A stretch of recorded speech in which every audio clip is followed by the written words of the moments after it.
Mesdames, Messieurs, bonjour. Midi partout au Sénégal, 12h également en temps universel. Bienvenue au grand journal de la RFM. Souleymane Niang. Au sommaire, encore un accident mortel sur les routes du Sénégal. Une collision entre un car et un véhicule particulier a fait un mort et de nombreux blessés au lieu dit Alocagne dans la région de Thiès. Épidémie de coronavirus, le Sénégal est-il en passe de l'emporter sur le Covid-19 ? Pas de nouveaux cas ces derniers jours et une rémission.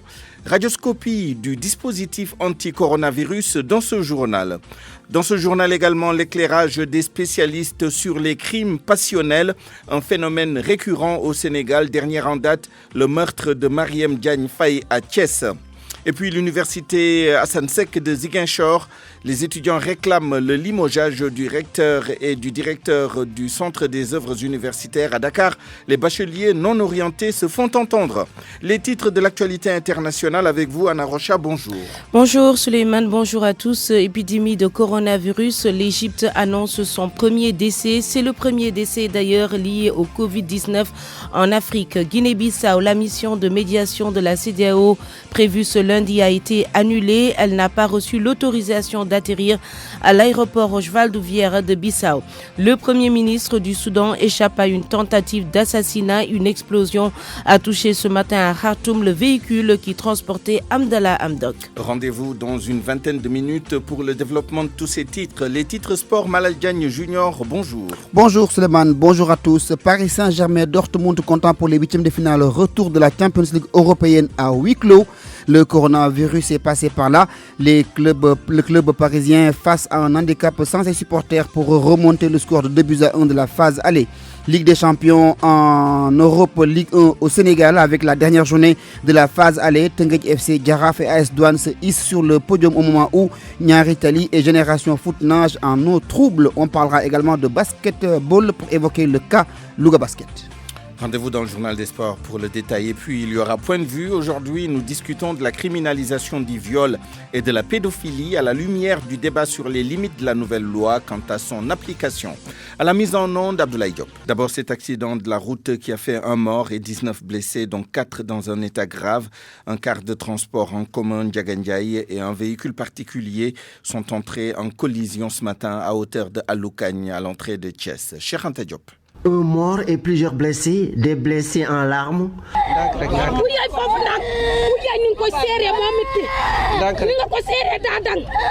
Des blessés en larmes.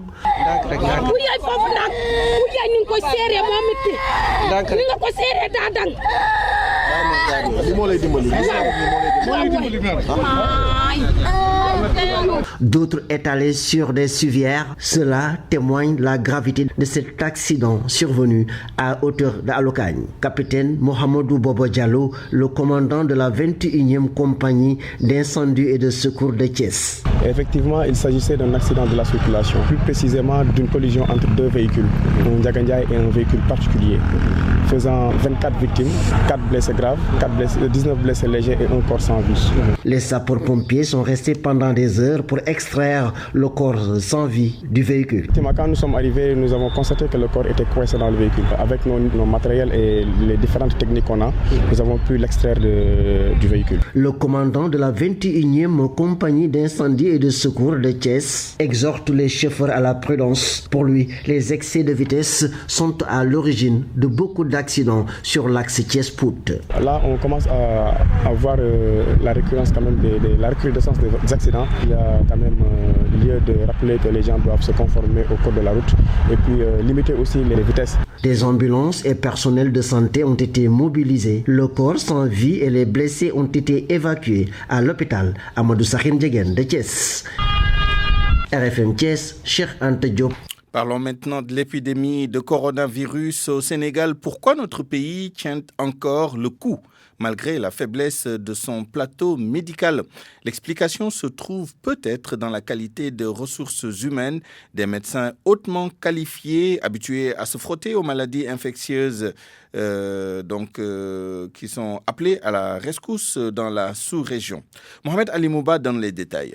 Lorsqu'on demande au chef du service des maladies infectieuses de l'hôpital Fann le secret de son équipe contre le coronavirus, professeur Moussa Seydi refuse de monter sur ses grands chevaux. Oui, le malade est totalement guéri, mais ce n'est pas une surprise pour nous. On ne s'attendait pas du tout à autre chose. Je mets sur le compte d'une reconnaissance et d'un encouragement les gentils propos des journalistes, mais nous n'avons rien fait vraiment d'extraordinaire. Et pourtant, le Sénégal qui arrive à contenir l'épidémie de coronavirus, là où d'autres pays peinent à la circonscrire, ce n'est pas forcément de l'improvisation, nous dit professeur Daouda Ndiaye, le directeur du Centre international de formation et de recherche sur les agents infectieux et la génomie. Le Sénégal a une expertise avérée en matière sur beaucoup de domaines, particulièrement en matière de médecine. Les médecins sénégalais font partie des meilleurs en Afrique, j'allais même dire à travers le monde, avec l'Université de Dakar qui est une institution reconnue à travers le monde en termes d'excellence. Ils sont appuyés également par un système qui, malgré les moyens, quand même, les gens essaient de s'arranger pour qu'il y ait l'indécessaire pour faire avancer les choses. Et nous sommes en train de système qui, malgré les moyens, quand même, les gens essaient de s'arranger pour qu'il y ait l'indécessaire pour faire avancer les choses. Et nous sommes en train de voir. Pour professeur Daouda Ndiaye, il faut féliciter aussi les partenaires au développement. Les partenaires au développement qui viennent en appui au système qui est résilient. L'expertise et l'expérience font finalement la différence. Nous avons, par exemple, dans le cadre de nos collaborations, travaillé avec les Nigériens, avec les Libéria, Sierra Leone, dans le cadre du Centre national en matière de génomique, de maladies infectieuses. Donc, tant d'autres collègues également qui le font, qui l'ont fait également, qui continuent de le faire. Donc, et avec l'expertise et l'expérience, en réalité, avec le peu de moyens, on parvient à trouver des solutions par rapport aux problématiques. Selon le professeur Ndiaye, l'exploit face au coronavirus n'est pas isolé. En matière de gestion de certaines maladies, le Sénégal fait figure de bon élève. Un des taux les plus bas en matière de prévalence du sida, du paludisme ou encore de la tuberculose. L'épidémie de coronavirus qui affecte sérieusement l'Italie aujourd'hui, plus de 300 cas ont été enregistrés dans ce pays, dont 133 en une seule journée. Les villes de Milan et de Venise sont d'ailleurs mises en quarantaine, une situation qui inquiète les Sénégalais vivant dans la région de Lombardie, même s'ils n'ont enregistré aucun cas de contamination pour le moment. Les rassemblements sont interdits par la loi. Le président de l'association des Sénégalais de Brescia et Province, Seydina Camara, est joint par El Hadj Ndiogoudjen. La situation est devenue de plus en plus grave, donc nous, en tant que communauté sénégalaise, on est là. Même si c'est vrai que jusqu'à présent, il n'y a aucun connational sénégalais n'est malade, donc alhamdoulilah. Mais cela n'empêche, la situation est dramatique parce que vivre cette situation où nous avons enregistré plus de 366 décès et rien que dans la région où nous vivons, nous avons enregistré plus de la moitié, donc c'est extrêmement grave. On a vu qu'au-delà de la mise en quarantaine, il y a le nombre de malades et le nombre de décès qui augmente de jour en jour. Comment vivez-vous cette situation? Alors, à l'instant où on vous parle, depuis hier, nous sommes passés de demande de ne pas le faire à une loi. Donc, c'est devenu carrément une loi. Quiconque se permet, au-delà des daïres, de recevoir même chez lui un nombre de personnes aura subi des sanctions. Donc, nous sommes carrément, comme on dit, en quarantaine. Donc, chacun de nous doit rester chez soi. Et puis, à part sortir pour ce qui est important, ça veut dire le travail et aller au marché, presque toutes nos activités sont réduites. Donc là, carrément, on n'a plus ces possibilités. RFM, fréquente modulation 94.0, la radio en puissance. Les étudiants de l'université Hassan Sek de Ziguinchor ne veulent plus rien de moins que le limogeage du recteur Kourfi Akeba Diawara et du directeur du Centre des œuvres universitaires de Ziguinchor, Mamadou Djombera. Ils se disent déçus par le faible niveau de matérialisation des engagements du ministre de l'Enseignement supérieur. Lors d'une assemblée générale tenue ce matin, ils se sont dit prêts à reprendre les manifestations. Mamadou Diarra est le président de l'intersyndical ou l'interamicale des étudiants de l'université Hassan Sek de Ziguinchor. Il est au micro de notre correspondant Lamine Ba. Okay, aujourd'hui, nous avons décidé, l'interamicale a décidé de discuter avec les autorités s'ils sont prêts à nous accueillir. Le ministre en personne et le président de la République en personne. Tenons aussi à dire à toute la population qu'on est prêt à faire un avis de front. On va écrire aujourd'hui l'avis de front pour dire qu'on est prêt à descendre encore sur les rues, que tout le monde soit au courant et qu'il soit prêt. Les gendarmes aussi n'ont qu'à être prêts parce que c'est notre avenir qui est en jeu et on va se battre pour notre avenir. Ce que l'interamicale a décidé aussi, si le gouvernement vraiment il veut négocier, que les études puissent reprendre du plus vite au possible, ils n'ont qu'à faire tout pour nous dire que le directeur de Cruz Cruz et le recteur n'ont qu'à quitter le plus vite au possible. Là, on peut trouver un terrain d'entente le plus vite au possible. Mais tant que ces gens-là sont là, on est obligé de partir jusqu'au bout parce qu'on sait que tant qu'ils sont là, rien ne sera réglé. Nous demandons entièrement le départ du recteur et le départ du directeur de Cruz. Si l'État vient, si l'État il tient vraiment à les 8000 étudiants qui sont là. Nous demandons encore au président de la République s'il a une possibilité de faire une comparaison entre nous, les 8000 étudiants, et les 2 ans qui sont là. Il n'a qu'à faire la comparaison. S'il veut, on peut discuter du plus vite possible, trouver un bref délai, s'il nous décide vraiment de faire ça, c'est ces 2 personnes-là. Parce qu'ils ne travaillent pas. Nous poursuivons la grève, le mot d'ordre n'a jamais bougé d'un pas. Les gens qui disent n'ont qu'à dire, mais ça n'a jamais bougé d'un pas. On est sur le mot d'ordre. Comme ils continuent de dire que nous, on sacrifie les gens, on fait quoi que ce soit. Le problème vient du gouvernement. Le problème vient du gouvernement. Ici à Dakar, les nouveaux bacheliers non orientés se sont réunis ce matin pour réclamer leur orientation dans les universités. Ils sont en tout 1346 bacheliers à attendre d'être édifiés. Ces bacheliers interpellent les autorités sur leur sort et menacent de durcir le ton dans les prochains jours pour obtenir gain de cause. Écoutons Souleymane Diouf, président des bacheliers non orientés, avec Oumou Kalsoumli. J'ai contacté Cheikh Omar Anne lui-même. Il m'a dit de contacter des gestes, si je ne me trompe pas, c'est Ibrahim Gueye. Et j'ai appelé le Dakhaba aussi encore. Il m'a dit aussi encore cela. Mais je dirais que c'est les gestes parce que Cheikh Omar Anne, s'il n'a pas eu la capacité de nous orienter, qui va nous orienter? Mais justement, je vais indexer le président Macky Sall, puisque c'est le leader, pour qu'il nous aide, parce que là, c'est énorme. 1346, ce n'est pas du tout facile. Alors, Cheikh Omar Anne avait dit qu'il a orienté tous les nouveaux bacheliers. Alors, nous sommes là. Tout ce que nous réclamons, justement, c'est nos orientations. Parce que là, c'est difficile comme nous le réclamons, parce qu'on ne peut rien parler, justement. C'est tellement difficile au moment où nous avons fait le maximum cette année pour récolter notre récolte. Et alors, on souffre, idem à nos parents aussi encore. On n'a rien vu parce que nous sommes 5 mars actuellement, l'année tire à sa fin. Et nos camarades sont en train de préparer leurs examens. Alors, nous sommes là à main libre. On ne pourra pas faire des formations, etc.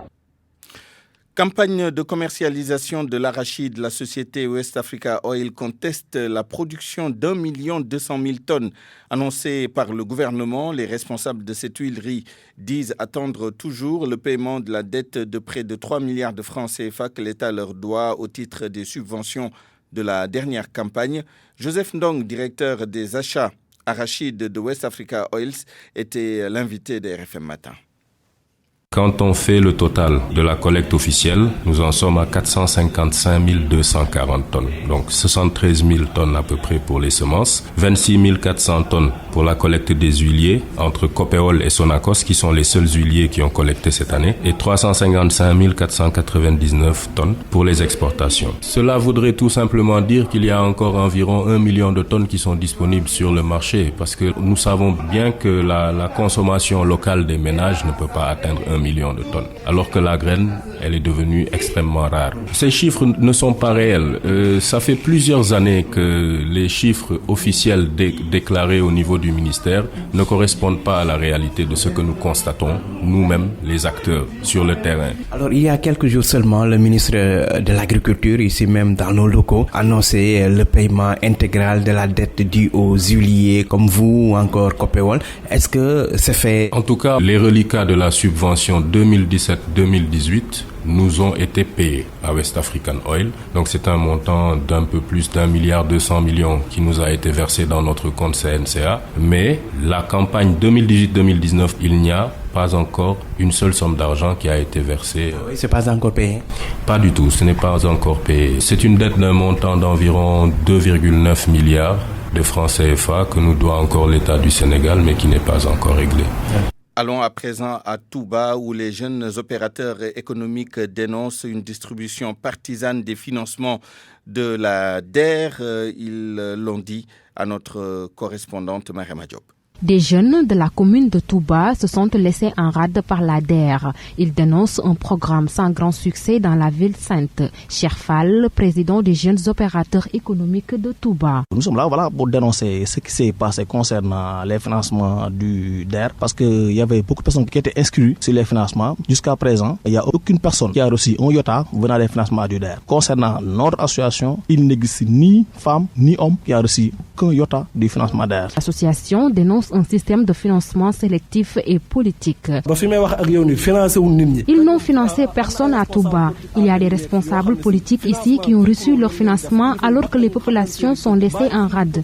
Le ministre de la formation professionnelle à RFM Matin a indiqué que les jeunes qui ont été formés ont été financés par l'ADER. Cette déclaration est très loin de la réalité. Ces jeunes demandent au président de la République Macky Sall de revoir les structures de financement des jeunes et des femmes mises en place, dont notamment la délégation à l'entrepreneuriat rapide des jeunes et des femmes, l'ADER, qui selon eux est un échec dans la commune de Touba Mosquée.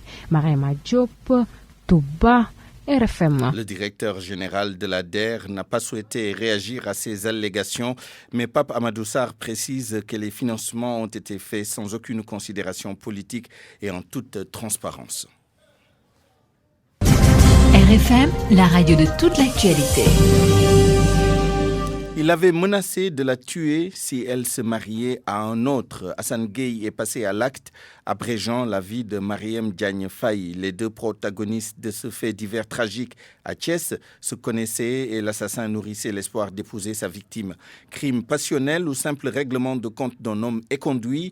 Qu'est-ce qui peut justifier le passage à l'acte d'un homme d'apparence normale que rien ne semblait prédisposé à tuer? Nous avons soumis le cas à des spécialistes de la criminologie. Point de vue croisé dans ce document signé Abdoulaye Cissé. Il y a ceux pour qui le crime est en chacun d'entre nous. Docteur Aboussi est psychiatre, criminologue auprès des tribunaux. Tous les hommes, chaque homme a un potentiel agressif ou bien criminogène chez lui. Donc, mais il y a un peu de retenue. Tout ce qu'on a intégré, les valeurs qu'on a intégrées, qui font que on va, à un moment donné, il y a ces valeurs qui se mettent au devant pour qu'on ne passe pas à l'acte. Et ceux pour qui c'est l'environnement qui détermine l'homme, l'homme ne naît pas mauvais. Benoît Tine est criminologue, enseignant-chercheur à l'université Assane Seck de Ziguinchor. Que l'homme ne naît pas mauvais, on ne naît pas criminel, on ne naît pas délinquant. Et tout le reste, c'est relève du social, c'est de l'acquis. En quelque sorte, il y a beaucoup de sociologues d'ailleurs qui disent que la société, c'est la société qui fait de nous ce que nous sommes. Donc, pour aller vite, l'homme est le produit de sa société. Et parfois, les êtres sont différents. Il y a surtout la personnalité qui détermine l'homme. Docteur Aboussi. Le passage à l'acte s'inscrit dans la personnalité. Donc, c'est un élément de la personnalité. Donc, ces gens-là, la plupart du temps, le fait qu'ils passent à l'acte, c'est quelque chose qu'ils ne vont pas revendiquer. C'est quelque chose qui entre dans le cadre de leur personnalité. On peut avoir, dans le deuxième cas, des gens qui n'ont pas cette personnalité, mais qui ont des troubles mentaux, c'est-à-dire qui ont une pathologie mentale qui fait que peut les pousser à l'acte. C'est peut-être pour toutes ces raisons qu'il faut faire valoir la loi de 1938 qui fait obligation à une expertise psychiatrique. Ce déclic, ce moment, cet instant T, c'est en une fraction de seconde, prendre un couteau, parce que voilà, il y a cette passion-là, il y a comme disait le philosophe Hobbes, l'homme est un nous pour l'homme. Donc c'est un moment où l'animal prend le dessus sur l'humain, que l'instinctif prenne le dessus sur l'humain. Crime passionnel ou simple règlement de compte, les experts ne sont pas d'accord. Une affaire qui sera difficilement extricable au tribunal. Pour clore cette première partie de cette édition, parlons maintenant du Parlement de la Communauté économique des États de l'Afrique de l'Ouest, la CEDEAO. La session inaugurale de la 5e législature se tient à partir d'aujourd'hui jusqu'au 13 mars à Niamey, au Niger. À cette occasion, le Sénégal, qui assurait la présidence tournante en la personne de Moustapha Cissé Lo, va passer le témoin à la Sierra Leone. Le Sénégal est représenté au Parlement de la CEDEAO par les députés Aimé Assine, Souleymane Doy, Ibrahima Babassal, Abdoulaye Wilane et Woressar. RFM. L'actualité internationale. À 12h et bientôt 20 minutes, l'actualité internationale avec vous, Anna Rocha. Rebonjour. Rebonjour, Souleymane. L'Afrique enregistre son premier décès lié au Covid-19. Il s'agit d'un touriste allemand de 60 ans mort en Égypte, selon le ministère de la Santé égyptien. La victime avait refusé d'être placée dans une unité d'isolement. C'est samedi dernier que son état s'est détérioré avec une pneumonie aiguë. L'Égypte enregistre actuellement 48 cas, dont 45 personnes contaminées sur un bateau de croisière, selon l'agence France Presse. Dans le monde, le virus continue de se propager également. plus de 100 000 cas d'infection à ce jour et plus de 3 700 décès. Depuis hier, l'Italie est devenue le deuxième pays le plus touché par le coronavirus avec 7 375 cas positifs, dont 366 morts. Le gouvernement italien a placé en quarantaine 15 millions d'habitants. Donc à Milan et à Venise, la colère a éclaté dans certains centres pénitentiaires. Des révoltes de détenus provoquées par la suspension des visites familiales ont touché 4 centres de détention, faisant au moins un mort à Modène, selon une association de visiteurs de prison. La France et l'Allemagne ont interdit les rassemblements de plus de 1000 personnes et au Canada, on est à 66 cas. Plus de précisions avec Momodou Aïchendiaï. Plusieurs associations syndicales font de la défense des droits des femmes une priorité ici au Canada. Les femmes québécoises et canadiennes ont ainsi manifesté pour réclamer plus d'équité et d'égalité dans les sphères politiques et gouvernementales. Elles prônent la poursuite de la lutte pour atteindre ces objectifs. Au même moment, l'affaiblissement du commerce mondial n'épargne pas celui canadien, dû en grande partie par la pandémie du Covid-19, qui ne cesse de progresser au Canada avec un total de 66 cas. Ontario 31, en Colombie-Britannique 27 cas, le Québec totalise 4 cas et l'Alberta 4. À Yukon, les Jeux d'hiver de l'Arctique de 2020, devant débuter le 15 mars prochain, sont annulés pour menace du coronavirus. Montréal, Mamadou Aïchendiaï, Radio Futur Média. La tension politique ne s'estompe pas en Guinée-Bissau. La CEDEAO en fait les frais. Une mission d'experts censée trouver solution aux différends électoraux nés du second tour de la présidentielle n'a pas été autorisée à atterrir ce lundi à Bissau. Par ailleurs, le nouveau gouvernement nommé par Umaro Sissoko ne compte pas renouveler le mandat de l'ECOMIB, les forces de sécurité de la CEDEAO présentes à Bissau. La correspondance de Noah Mankali. Dans sa déclaration, le ministre bissau-guinéen de la présidence du Conseil des ministres, Mamadou Chérif Diakité, a rappelé qu'au vu de la constitution bissau-guinéenne et des traités de l'organisation sous-régionale CEDEAO, cette mission n'est pas la bienvenue en Guinée-Bissau et que le gouvernement ne va pas permettre qu'aucune délégation sans consultation préalable avec le gouvernement dirigé par Nounou Gomis Nabian séjourne en Guinée-Bissau. La réaction de ce mécontentement du gouvernement de Nounou Gomis Nabian vient dans une lettre envoyée par le représentant spécial de la CEDEAO à Bissau, Blaise Diplodjumo, au premier ministre bissau-guinéen Aristide Gomis, lui informant une rencontre avec la mission d'experts constitutionnels de l'organisation sous-régionale qui devrait arriver ce lundi dans le pays pour aider à résoudre le différend électoral en cours. Le gouvernement a décidé désormais que dans les futures missions de la CEDEAO s'agissant d'un contentieux électoral, les techniciens ivoiriens ne devraient pas y participer compte tenu de la position douteuse de ce pays, membre de la CEDEAO par rapport à la situation actuelle en Guinée-Bissau. Dans la déclaration, le gouvernement de Nounou Gomis Nabian souligne également que la mission de la force d'interposition de la CEDEAO ECOMIB déployée dans le pays prend fin à la fin de ce mois de mars et que des dispositions sont en train d'être prises pour abandonner le pays, laissant ainsi les forces de défense et de sécurité de la Guinée-Bissau à assurer la sécurisation des organes souverains. Nouamen Kalibissau, RFM. Et puis au Soudan, le Premier ministre échappe à un attentat à Khartoum.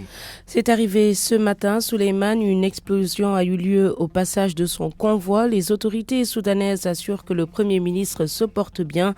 Cet attentat manqué n'a pas fait de victimes. Merci Anna Rocha. Vu tout à l'heure, aujourd'hui, nous discutons de la criminalisation du viol et de la pédophilie à la lumière du débat sur les limites de la nouvelle loi quant à son application. Et nous serons avec Maître Abdoulaye Babou, avocat à la Cour, et Maître Hassan Diomandiaye, avocat à la Cour et président de la Ligue sénégalaise des droits humains. RFM Sport. À 12h25, Malal Diagne Junior, rebonjour. Rebonjour Suleiman. Ligue 1 d'abord, après la 13e journée, l'heure est au bilan de la phase aller. Avec Teungueth FC qui caracole en tête de cette Ligue 1 sénégalaise. En 13 matchs, les Rufisquois ont enregistré 10 victoires et 3 matchs nuls, soit un total de 33 points sur 39 possibles. Pour Youssouf Dabo, entraîneur de l'équipe de Teungueth FC, le bilan est plus que satisfaisant, mais il ne faut pas se relâcher. Il est avec Sodekam. Je l'ai vécu comme si j'y étais. J'ai regardé les matchs. J'ai été toujours en contact avec le staff qui était là-bas. Je pense que c'est une bonne performance, mais ça reste dans la continuité de ce qu'on a fait récemment en Guinée. C'est un groupe qui commence à gagner en expérience, surtout au niveau de ces compétitions. Et c'est bien pour ces jeunes, c'est bien pour le futur de notre football. Je pense que la capacité de ces jeunes à résister quand c'est difficile, parce que ça a été très difficile contre l'Égypte, mais ils ont montré beaucoup d'abnégation, beaucoup de courage sur ce match pour revenir au score, parce que c'était vraiment un match difficile, le plus difficile du tournoi. Mais c'est des matchs qui vont les permettre de grandir, de savoir que tout est possible dans le football. Il faut juste avoir une certaine croyance en soi, en ses qualités et travailler partout où on est. Quels sont les objectifs futurs ? Se qualifier pour la CAN, forcément, parce qu'on a participé aux 3 dernières éditions et il faut qu'on essaye en tout cas d'aller en Mauritanie. C'est un objectif, mais on sait que ce ne sera pas facile du tout parce que ça va se jouer sous forme de tournoi UFOA et seul le vainqueur va passer. Donc ça va être extrêmement difficile. Je pense que nous avons le potentiel pour décrocher ce trophée et aller en Mauritanie. Youssouf Dabo, entraîneur de Teungueth FC et par ailleurs entraîneur de l'équipe nationale U20 qui s'est également prononcé sur les prochaines échéances de l'équipe nationale du Sénégal qui a remporté la Coupe arabe. Du côté du champion en titre, Souleymane, Génération Foot, toujours dans le dur, même si l'équipe s'est extirpée de la zone rouge à l'issue de la dernière journée de la phase aller. Pour Djibril Fall, entraîneur des Grenats, il va falloir mettre les bouchées doubles pour se relancer lors de cette deuxième partie de championnat. Djibril Fall avec Abraham Poulpouy. Mais l'objectif, c'est l'objectif de toutes les équipes, parce que c'est un championnat. Chaque équipe ne veut pas descendre, mais chaque équipe aussi veut remporter le championnat. Donc nous, on reste sur nos objectifs de début de saison. Est-ce que c'est possible toujours de gagner le championnat ? Mais dans la vie, rien n'est impossible. Nous sommes des croyants. Nous sommes objectifs. En tout cas, nous pensons que si chaque dimanche, sur 5 matchs, on parvient à mettre 3 points, ça fait 15 points. En tout cas, on peut atteindre le sommet. Donc nous, on est très optimistes, on est des croyants et nous pensons que c'est faisable. Mais par rapport à l'Académie Génération Foot, le bilan est négatif. Le bilan est négatif parce que l'équipe était championne l'année dernière. Les années d'avant aussi, l'équipe a fait des performances, en tout cas positives au niveau de la Ligue 1. Donc cette année, nous sommes en difficulté. Donc il ne faut pas se cacher. Donc le bilan est négatif. Donc il reste maintenant une manche retour. Il faut tout faire maintenant pour essayer de revenir et avoir maintenant sur les 14 matchs qui nous restent un bilan positif. Football toujours, mais cette fois-ci en Europe. Le PSG va recevoir le Borussia Dortmund dans un stade vide. Le Parc des Princes sans les supporters pour pousser l'équipe du Paris Saint-Germain à réaliser un exploit face au Borussia Dortmund. L'adhésion a été prise aujourd'hui par la préfecture de Paris. Pour cause de coronavirus, les supporters ne pourront pas assister à cette rencontre qui va se jouer mercredi prochain. Les joueurs de l'équipe de la capitale française vont devoir compter que sur eux-mêmes pour inverser la tendance. Basketball, Louga Basket neutralise l'ASFA. C'était hier à Louga, score 85-64. Malgré les difficultés évoquées lors des précédentes éditions sur RFM, les joueurs lougatois ont les ressources pour battre ceux de l'ASFA. Malik Bachir Diop, entraîneur de l'équipe lougatoise avec Abraham Poulpouy. Je ne m'attendais pas à ça, à ce score-là, parce que vu l'ASFA de sa prestation de ces derniers matchs, on avait pour objectif de gagner ce match, quel que soit, même par 1 point, mais le score, on ne le programme pas, ça vient naturellement. Et on a su, en première mi-temps, imposer notre jeu sur la vitesse et sur la chaleur que nous avons à s'entraîner depuis 16 heures pour montrer notre basket, pour pouvoir gagner ce duel-là. Parce que à cela, n'oublions pas qu'il fait partie des favoris de ce pool. Nous sommes 5 pour gagner 4 places. Il y a 4 places pour 5 équipes. Donc il fallait battre notre adversaire direct pour prétendre aller à pleurs. Et ils nous ont posé beaucoup d'équations en deuxième mi-temps par leur zone presse et par leur rigueur en défense. Et on a su de jouer peut-être par manque d'expérience, certains joueurs ont failli, mais la victoire était au bout du fil. Mais on savait en premier mi-temps qu'on avait presque fini la moitié du boulot. Il fallait s'y ajouter. On savait qu'en 3e et 4e, ça est très dur. À qui connaît la SFA savent qu'ils ne lâcheront rien. Voilà, les militaires de la SFA qui ont plié à Louga devant l'équipe locale Suleiman. Merci Malal Diagne Junior et à tout à l'heure. RFM, la presse du jour. La presse de ce lundi 9 mars 2020, lue et commentée par Mohamed Ali Mouba. Bonjour. Le 8 mars célébré hier au Sénégal. Mais quel 8 mars signale la tribune? Et pour cause du sang. Le sang de femme a coulé hier dans un meurtre passionnel à Thiès, tout comme dans un accident de la route où 4 femmes ont perdu la vie sur le coup. Le meurtre passionnel qui défraie la chronique à Thiès, tout d'abord, les confrères s'en font écho tous en première page ce matin, où à Grand Place relève que Mariem Diagne a été sauvagement assassinée par son ex, marié en outre Hassan Gueye, le présumé meurtrier est rentré du Maroc pour lui régler son compte. Et quel compte? Des coups de couteau assénés à la victime qui était enceinte de 3 mois. Vox Populi parle de 17 coups en tout. L'homme réclamait l'argent investi sur la jeune dame qui l'aurait trahi. Sokhna Ndiaye, la mère du présumé bourreau, confie à nos confrères que son fils a des troubles psychiques et qu'elle-même avait suggéré à la fille d'abandonner son fils. À l'origine donc, note l'AS, une affaire d'argent et de cœur. Le journal Libération rapporte qu'Hassan Gueye avait juré d'avoir la peau de Mariem si cette dernière venait à le trahir. C'est ce qui est arrivé hier, note mon confrère, la sanglante confession d'un assassin. Il dit: je l'aimais à la folie, je lui avais dit que je la tuerais si elle se mariait avec un autre et c'est ce que j'ai fait, a-t-il confié aux enquêteurs. L'observateur qui entre dans le fond note qu'avant de passer à l'acte, Hassan réclamait ses 3 millions à son ex. 3 millions qu'il lui avait envoyés à partir du Maroc où il était établi. Au début, la jeune dame avait consenti à rembourser l'argent, mais c'est par la suite que tout s'est gâté quand l'époux, un immigré établi en Italie, a eu un échange houleux avec lui et refusé de payer l'argent qui devait servir selon lui à célébrer leur hypothétique mariage. Quoi qu'il en soit, c'est la tragédie de Trobuchon, le journal Enquête. Meurtre ou crime passionnel, la fille et son bourreau, tous les deux avaient déposé une plainte avant le drame. Les 2 accidents mortels sur les routes de Fatick et Kaolack à présent, 8 morts et plus d'une quarantaine de blessés, dont 14 graves, constate Sud Quotidien. Enquête parle de week-end macabre. Affaire Mohamed Diop, Izeg et Gaïna Baldé, le premier toujours en garde à vue. Selon le journal Les Échos, la police enquête sur l'âge réel de la fille. Depuis, Diop nie toujours être l'auteur de la grossesse de la fille. Cette dernière est convoquée aujourd'hui, intriguée par l'extrait de naissance de Gaïna Baldé, daté de 2011. La police fouine à l'état civil de Kolda. Comment Gaïna s'est retrouvée dans les bras de Diop Izeg. L'Obs nous dit que Diop Izeg a tout fait pour convaincre les parents de la fille de la laisser venir à Dakar. C'est Diop lui-même qui est parti convaincre aussi sa sœur de la laisser s'établir dans un appartement proche de l'établissement où elle pouvait suivre tranquillement ses cours à suivre. Le coronavirus, à présent, dispositif zéro dans les régions. Le personnel médical démuni face au Covid-19, relève l'observateur, ni outillé ni formé.